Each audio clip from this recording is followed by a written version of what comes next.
let me start to say why we started Rotonium. Maybe you are familiar with a sentence from Ken Olsen: there is no reason for an individual to have a computer at home. And we have reversed this, and we say there is no reason for an individual not to have a quantum computer in the cell phone. So in order to go through this vision, we have to figure out how to solve some problem. And I have missed one thing. If it will be in a smartphone, it should be made with light.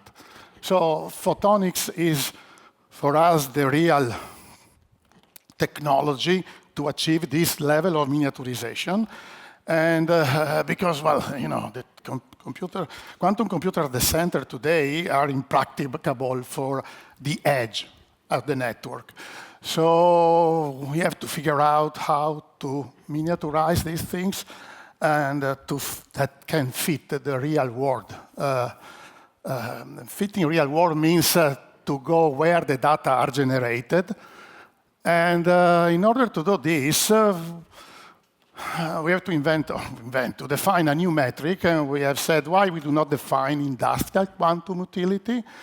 And what I mean, instead of just to focus on the quantum ops per second, why we do not also measure this compared to size, weight, and power consumption. So instead to use the traditional metric, we have added another layer. That is, how big is this stuff, how much is the weight, and how much power it consumes. And if you want to use photons, yes, there is some problem. We have seen during also this morning. We continue to think that they are, but in reality, they are not interacting in a deterministic way if you put one qubit per photon. But what's about if you put more than one qubit in a single photon? And so we have this kind of technology that let us to put more qubit in the single photon. So we have just one photon in the circuit, and we can put inside the photon many qubits. This way, they interact deterministically. Because they interact in a deterministic way, you do not need to have a millikelvin synchronous photon source. You can have asynchronous photon sources, and you do not need millikelvin detectors. So we can have a room temperature detector. We have all these things that are patented. And now we are going to our product line that at the end, it envisions a single module. It could be a chiplet, maybe different kind of substrate that integrate the sources, detectors, and computational side. And with this, in the beginning, we will develop, well, this is the roadmap is 2027 to have a 16-qubit desktop unit, and then eventually a PCI Express format.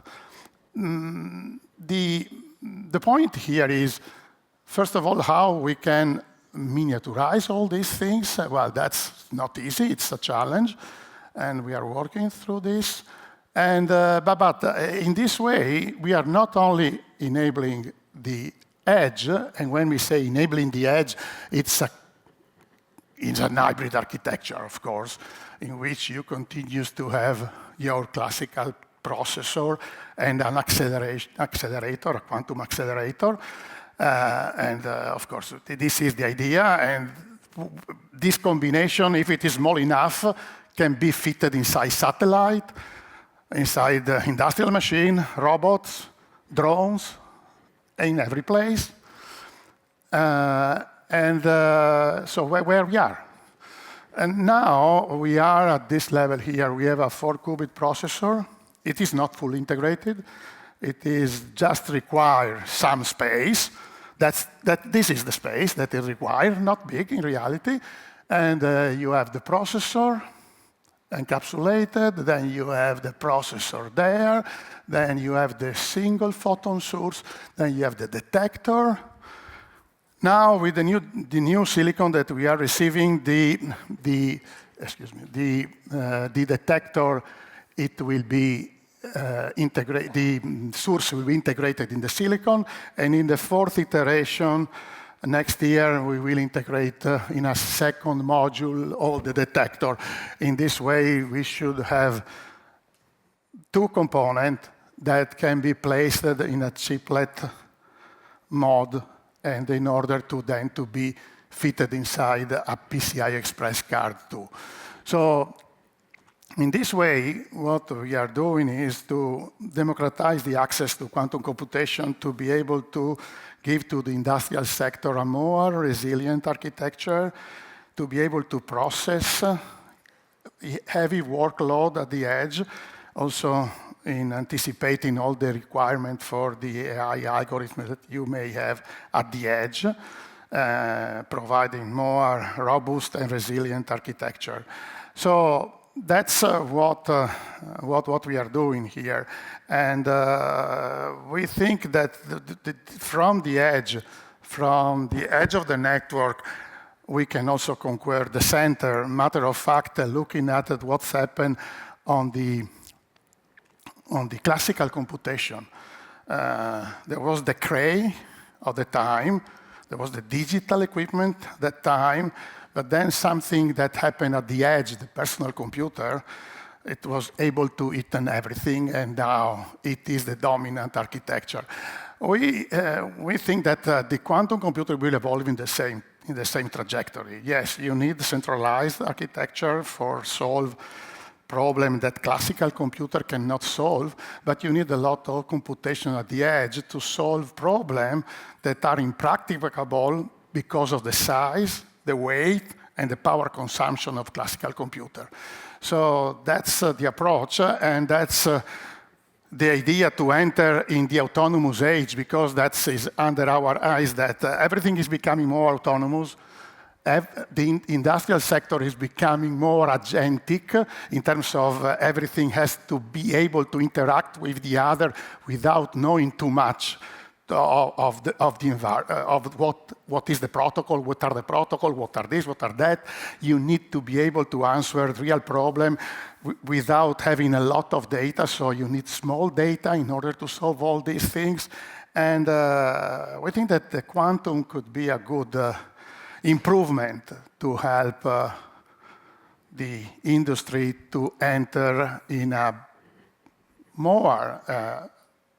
better way on this new economy. A new economy that has also to change the way in which it's doing stuff, and not only more efficiently, but also in a more distributed way, in which we can have a much better resilience against external factor. And quantum computer is also instrumental to this new economy. Thank you.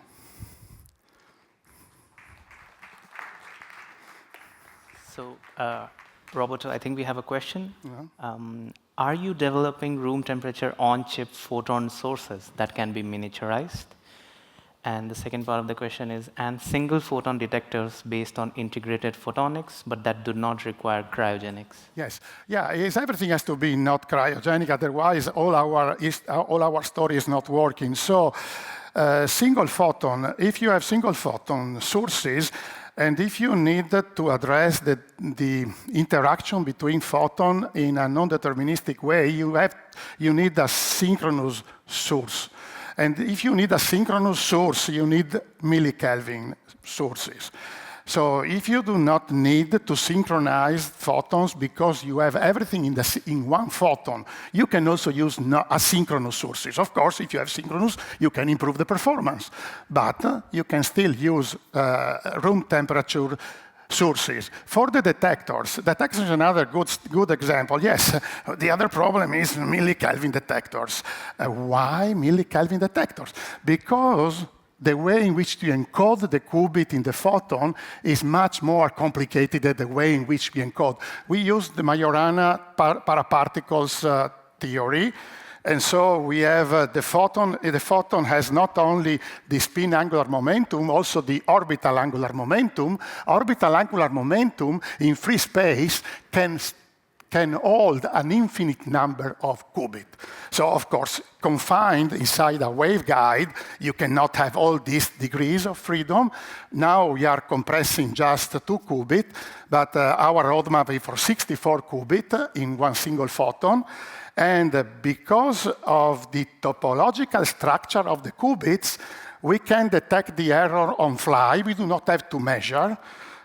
We can repeat the operation on fly without having the system to collapse and to be read by the detector. And at the end, because we have split all this mode in different channels, we just need a click. And if you just need a click in the detector, you can use a traditional SPAD, CMOS SPAD detector. We can absorb the noise because we are not in mind to scale 1,000 of qubits.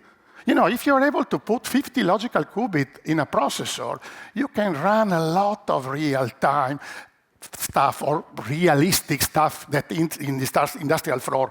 I do not have seen in my life a supercomputer in an industrial floor. I have seen a lot of computers. So the same story here. So you do not need for the in practical industrial use cases to have thousands of qubits.